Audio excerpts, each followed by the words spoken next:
Shalom Aleichem Mishpachah. I'm glad to see you tonight. I hope none of you gave out of patience and left before we got live, but hopefully we're live now and be able to continue through this. Oh, I feel like a new man today.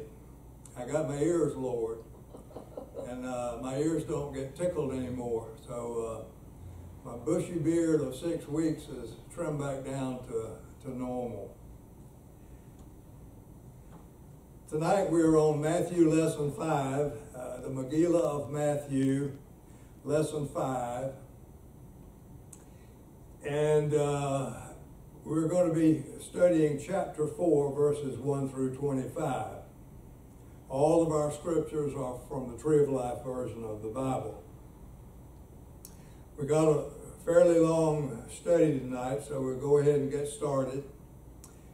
Verse 1 of the 4th chapter of Matthew immediately brings a question to our mind. Then Yeshua was led by the Ruach into the wilderness to be tempted by the devil. We have another question. Why was Yeshua led there to be tempted? Was this something which had to be done before he actually began his ministry? I think we would probably agree that his ministry had not begun at this point. If we take this out in Mark and read about the same situation there, we get a very different picture.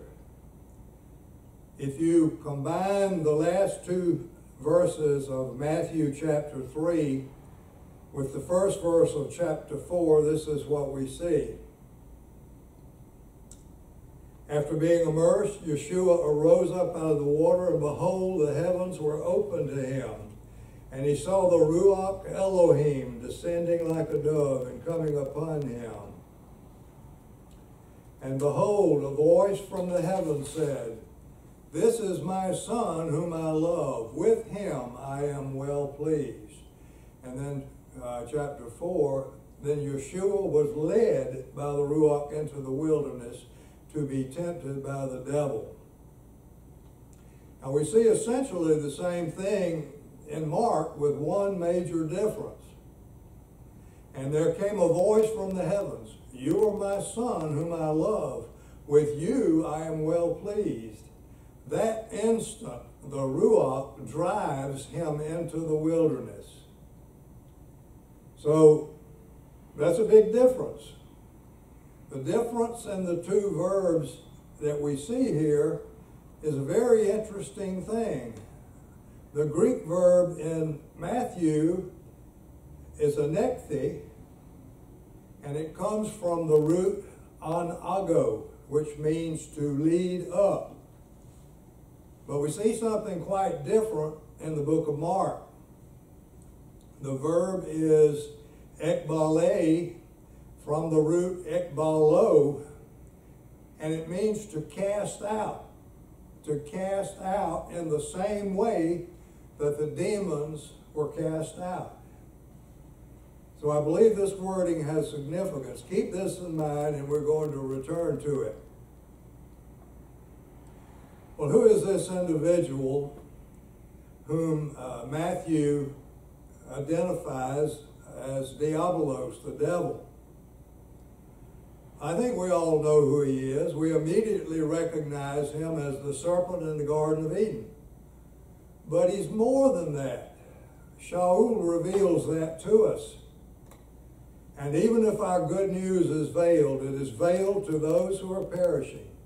In their case, the God of this world has blinded the minds of the unbelieving so that they might not see the light of the good news of the glory of Messiah, who is the image of God.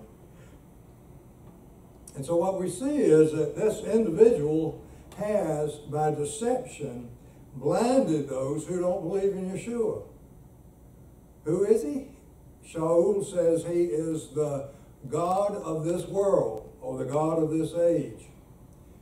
If you go into the Greek, we find the word theos, and it can have one of two meanings here. With a capital G, it means our God, or with a small g, it just means a God.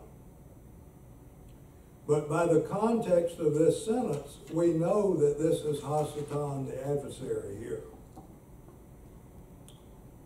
So from what we have read, it seems that it was absolutely necessary for the real God, Yeshua, God's Son, to meet the pretender God, Hasatan. And there, he would make his pitch, he would make his offer to Yeshua. And we'll describe his offers in a moment. But first, this. And he said to him, all these things I will give you if you fall down and worship me. What we see is that Yeshua didn't contradict him, but he said, go away, Satan, for it is written, you shall worship Adonai your God, and him only shall you serve. The fact that Yeshua didn't contradict him is point one in our evidence toward determining if the adversary really was or is the God of this world. So we have the same question again. Was it necessary for Yeshua to meet his adversary, the one tempting everyone and blinding the minds of the lost? If we consider the wording regarding Yeshua going up into the wilderness, it seems that it was absolutely necessary. Matthew says that Yeshua was led up into the wilderness. And when he says up, it is up in elevation of the land from where he was at the Jordan River. He had to go up several hundred or more feet to get into the wilderness. And he was led up. But Mark says that he was ekbaleh. He was cast out from the river into the wilderness. So I think that this is significant.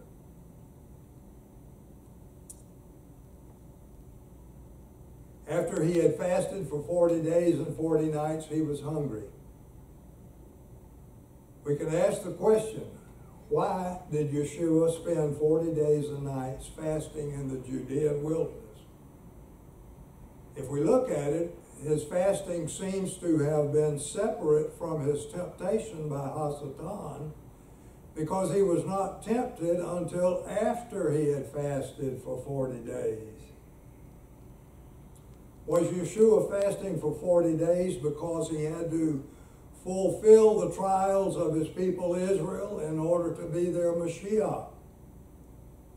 We know that the desert has always seemed to be a place of trial for Israel, the nation, and also has been for many of their leaders all through the centuries. The Israelites themselves wandered for 40 years in the wilderness, and it was definitely a time of testing for them. But it was a testing which they failed. It has been suggested that Yeshua's 40 days corresponds to Israel's 40 years. We see that Moses also had a 40-day period in the wilderness. According to Exodus 24:18, he went up to Adonai in the Sinai wilderness, and he stayed there for 40 days and 40 nights, receiving instruction for Israel. We're not told if he fasted, but it is likely that he did. We see that Elijah traveled through the wilderness without any food for 40 days to the mountain of God in 1 Kings 19:8. And Yeshua was out any food in the wilderness for 40 days. All of these seem to be connected. So from all of this, it seems that Yeshua's immersion and also his temptation are intimately connected and essential. Mark gives us just a little bit more about it. He was in the wilderness 40 days being tempted by Satan, and he was with the wild beast, and the angels were taking care of him. We see here that Mark called the adversary Satana, adversary in Greek. while Matthew called him Diabolos, the devil. I guess it's just a matter of preference. I think they went back and forth with that. But here is further evidence that the individual that we're speaking about here is the tempter of the brethren. Shaul spoke to the congregation in Thessalonica. For this reason, when I could stand it no longer, I sent to find out about your faithfulness, for fear that the tempter had tempted you and that our labor might be in vain. Not only does he tempt us, but he tempted Yeshua in the wilderness. Going back to Matthew chapter 3, it was pointed out that Adonai sent Yeshua to be immersed by John. And Yeshua said it was necessary in order to fulfill all righteousness. So from what we have seen thus far, being tempted in the wilderness was also necessary. And it was also possibly to fulfill righteousness as well. Hasatan's 3 temptations seemed not only to be a test of Yeshua as a human man, but also to give himself the opportunity to test him. Hasatan waited until Yeshua had been fasting for 40 days before he made his offers, because he knew that a hungry person should be more susceptible. What we notice and what we have to understand is that during those 40 days, Yeshua was tempted as a man, and he suffered from the hunger of a man. And most likely, in 40 days, he would have lost a number of pounds in weight.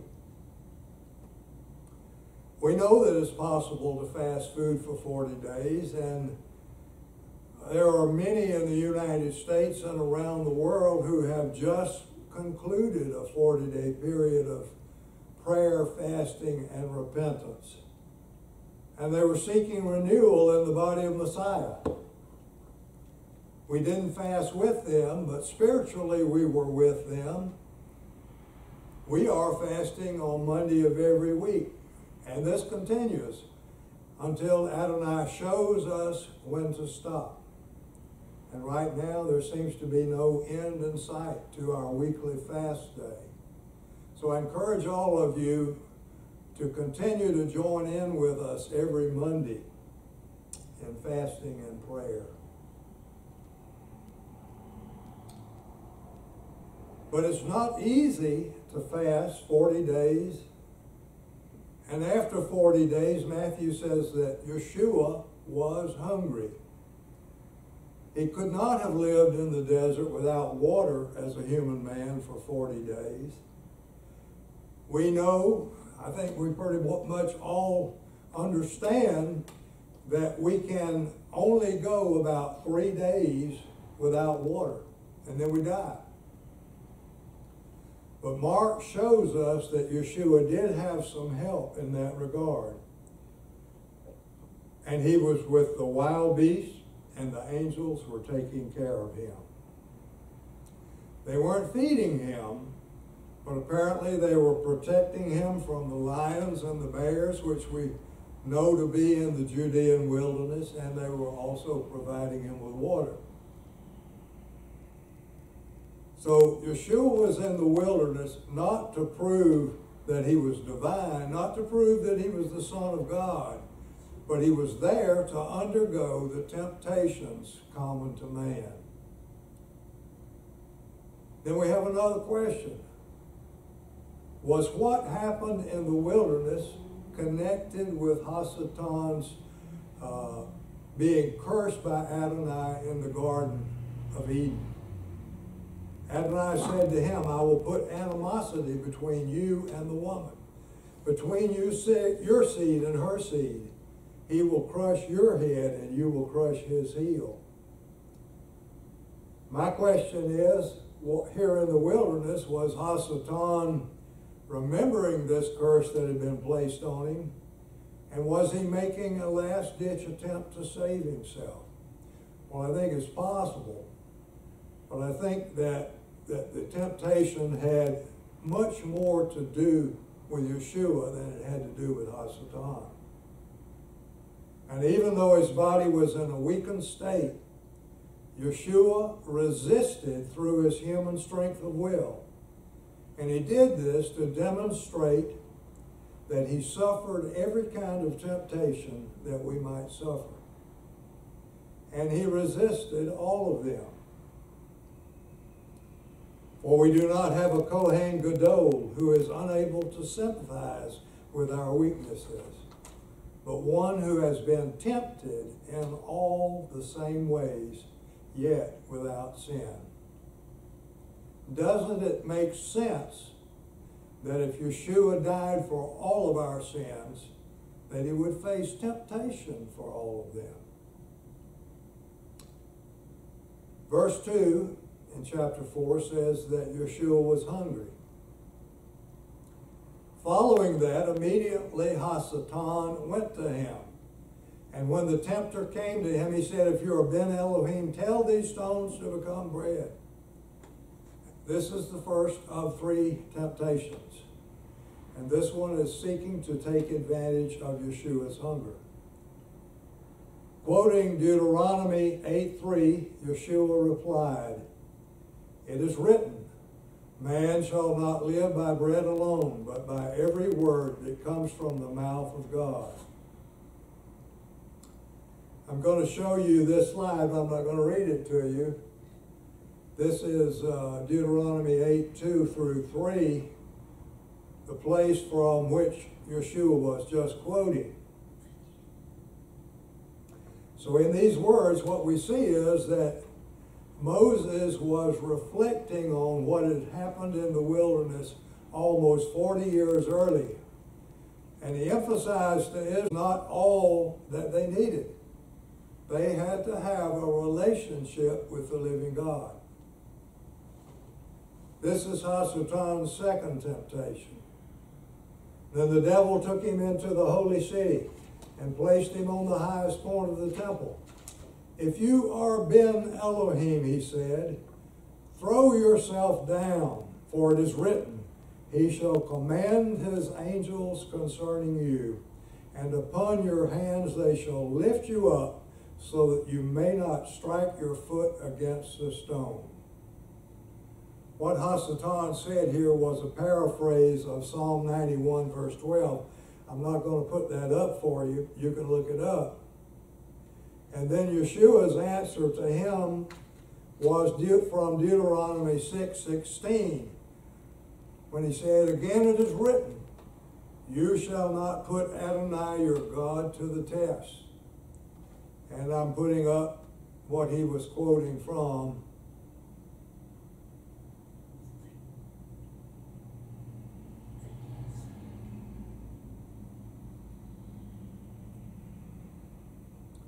There it is. So it's speaking about Massa. You remember Massa, where they were trying to get water. And at Massa, Israel argued with Moses about the lack of water, and they tested Adonai. This was very soon after they'd been saved from Pharaoh's army and come out of Egypt. So what we see is grumbling here so very soon. What we ask is how grateful they should be. They had just been saved from a mighty army. They'd come through a sea that had been split, and now they're fussing. The third temptation. Again, the devil takes him to a very high mountain and shows him all the kingdoms of the world and their glory. And he said to him, all these things I will give you if you will fall down and worship me. As the god or the prince of this world, Hasatan had the authority to make this offer. We noted this earlier. Yeshua did not contradict him. He just said, go away, Satan, for it is written, you shall worship Adonai your God, and him only shall you serve.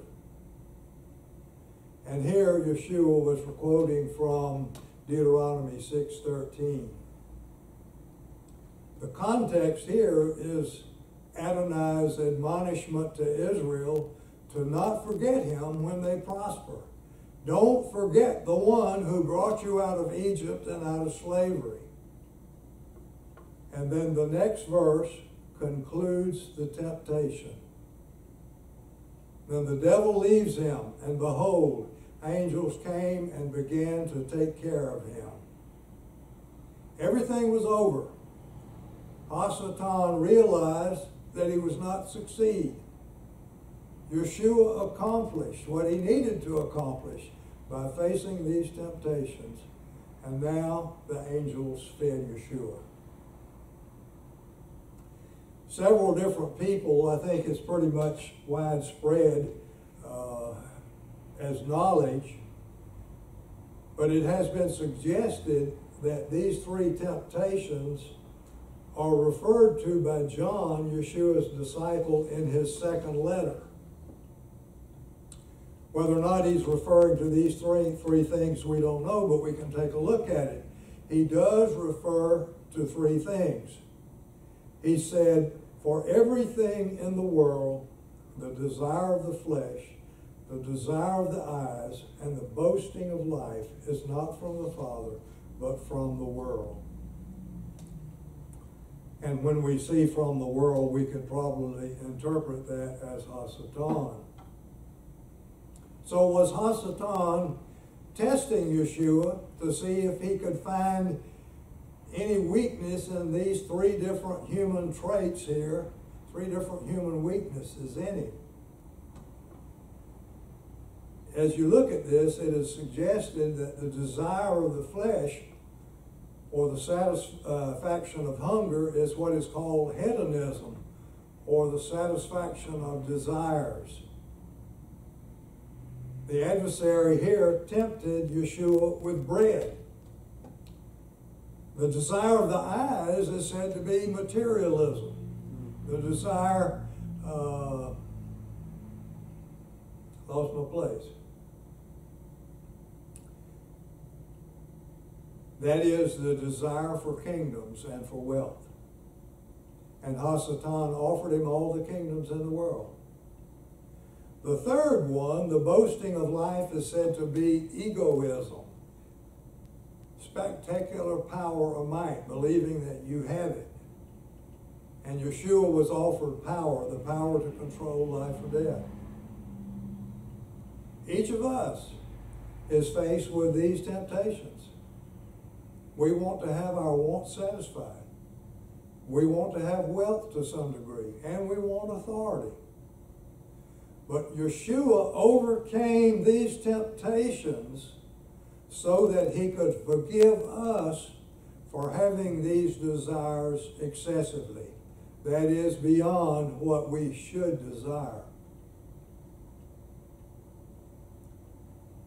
Now, when Yeshua heard that John had been handed over, he withdrew to the Galilee.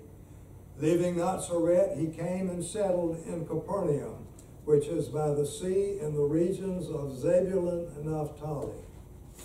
This was to fulfill what was spoken through Isaiah the prophet, saying, land of Zebulun and land of Naphtali, the way of the sea, beyond the Jordan, Galilee of the nations. The people sitting in darkness have seen a great light, and those sitting in the region and shadow of death, on them a light has dawned.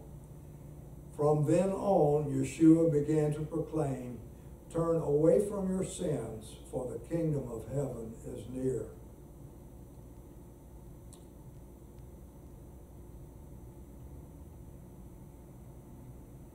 Let's look at Matthew verse 12 for a second.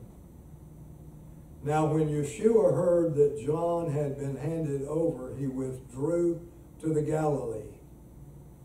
This doesn't seem to fit right in with what everything else that happened, but what it shows us is that some time had passed since he came out of the wilderness. And we know this because it says here that John had been handed over to Herod. if we go to look, we can find out in these verses what happened after Yeshua's immersion and after his time in the wilderness. Yeshua returned in the power of the Ruach to the Galilee, and news about him went out through all the surrounding region. He taught in their synagogues, and everyone was praising him. And he came to Nazareth, where he'd been raised. As was his custom, he went into the synagogue on Shabbat, and he got up to read. Now, we're not going to go into what he read. That's a very significant scripture there, but that's not a part of our lesson tonight. But what we've read so far tells us that Yeshua had already taught in a number of synagogues in the Galilee before he went to his home synagogue in the Nazareth. And you know what happened there. You've read the story many times. They were not happy with him, and they tried to kill him. And then he left Nazareth and he began to live in Capernaum. Verses 14 through 16, which we just read a moment ago in Matthew 4, fulfill the prophecy of Isaiah in Isaiah 8:23 through 9:1. It is about the people sitting in the darkness seeing a great light. And Yeshua took the light of his life to the tribal lands of Zebulun and Naphtali in the Galilee. And from this time on, the time at which he settled and made his home in Capernaum, he began to proclaim that the kingdom of heaven is near. And I think you all know that the kingdom of heaven is an epithet or another name for the kingdom of God. That's a very deep teaching in itself. We'll be going over that in a later lesson, so we're not going to cover that tonight. Yeshua then began to call his disciples, the ones who had been chosen by God. I'm just going to flash it on the screen. We're not going to read that.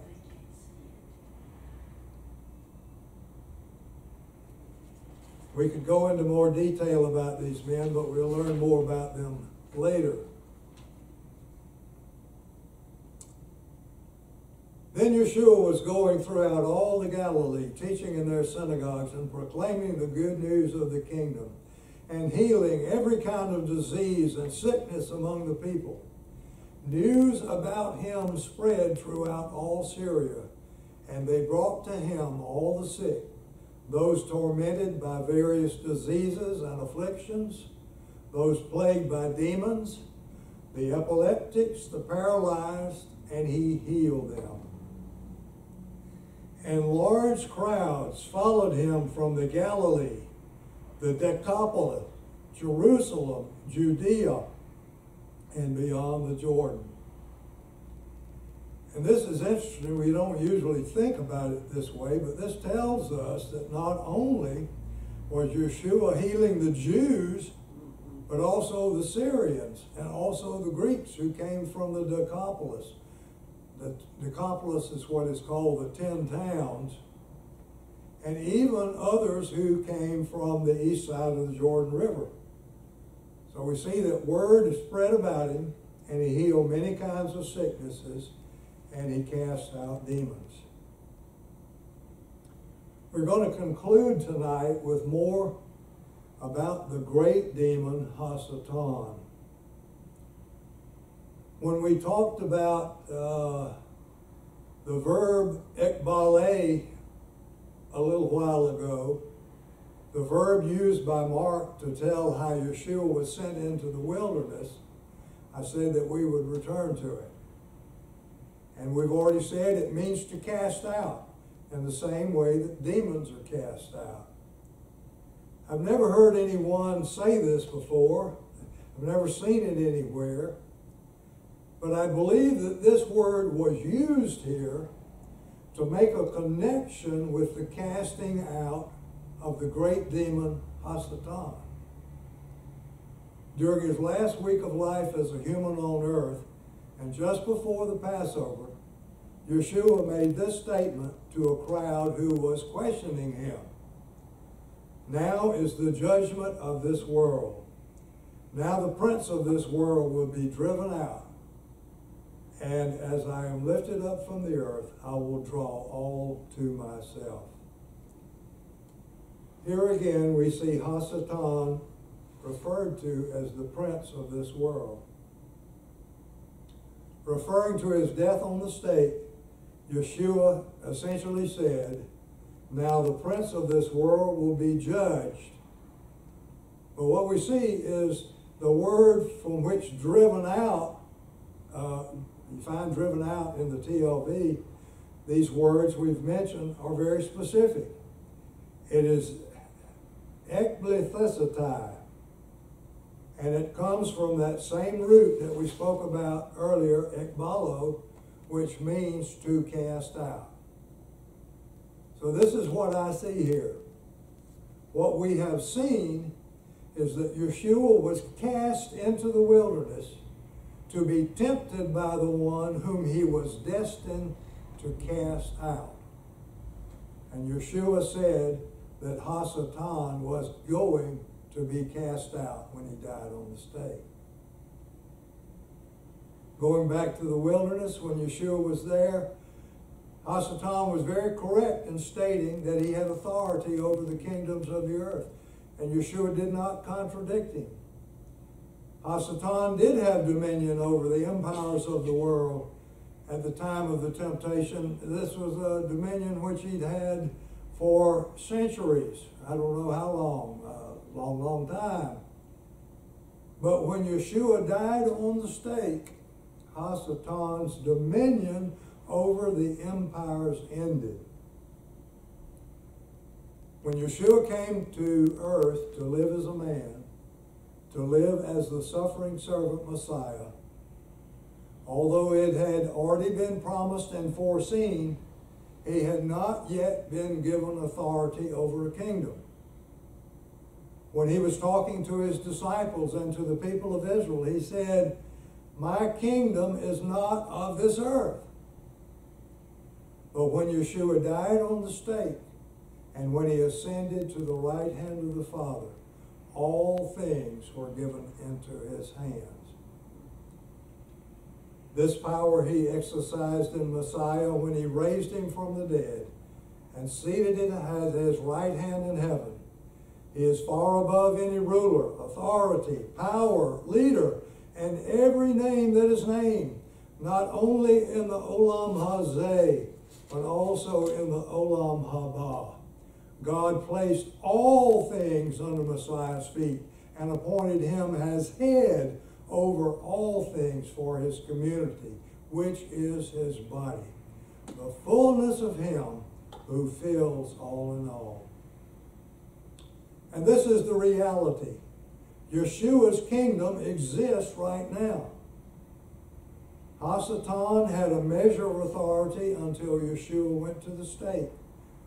But it ended then. Yeshua said, now is the judgment of this world. Now the prince of this world will be driven out. Shaul tells us what happened to Hasatan's ruling demons after Yeshua's death on the stake. After disarming the principalities and powers, he made a public spectacle of them, triumphing over them in the cross. Reading in Daniel, I know you're all familiar with it. You remember the story about the prince of Persia who was trying to reach Daniel? The prince of Persia was very strong. The angel Gabriel had to have some help to defeat him. So we know that those principalities and powers had power at that time. I say had, that is before Yeshua died. Yeshua's death on the stake defeated Hasatan and took away not only his authority on the earth, but also that which his subordinate demons had. What happened to Hasatan when Yeshua died on the stake? Yeshua said, now the prince of this world will be driven out. The King James says, now is the judgment of this world. Now shall the prince of this world be cast out. We've already shown that cast out comes from the Greek ekblithestai, and it means exactly that, cast out. The authority of the risen Messiah Yeshua caused Hasatan to be cast into the abyss. Into the abyss. Then I saw an angel coming down from heaven, holding in his hand the key to the abyss and a great chain. He seized the dragon, the ancient serpent, who is the devil and Satan, and bound him for 1,000 years. He also threw him into the abyss and locked and sealed it over him, so that he would not deceive the nations any longer until the 1,000 years were completed. After these things, he must be released for a short while. That's what Revelation 20 is about. But I say it happened when Yeshua died on the stake, and not some 1,000 years in the future from where we are now. I think that the 1,000 years is symbolic. It's not an exact number of years. Hasatan was bound in the abyss in the year 30 CE for a symbolic period of time, and he's already been released. He has resumed his activities as the tempter with an even greater rage because he knows his time is short. And as we see the increasing lawlessness and increasing violence throughout all the earth, we realize that Hasatan is very actively trying to regain the kingdoms which were taken from him by Yeshua. So this is the summary of what we've seen tonight. It has been shown that Yeshua's temptation in the wilderness by the adversary was connected with the adversary being cast out. The increased lawlessness that we see on the earth today is another sign that Yeshua's return is near. Pray. Pray for the latter rain. Pray for the end-time outpouring of Adonai's Spirit. Pray for it so that revival will come and that the possibility that many of those who are blinded by Hasatan will be saved. Shalom Aleichem and Shabbat Shalom.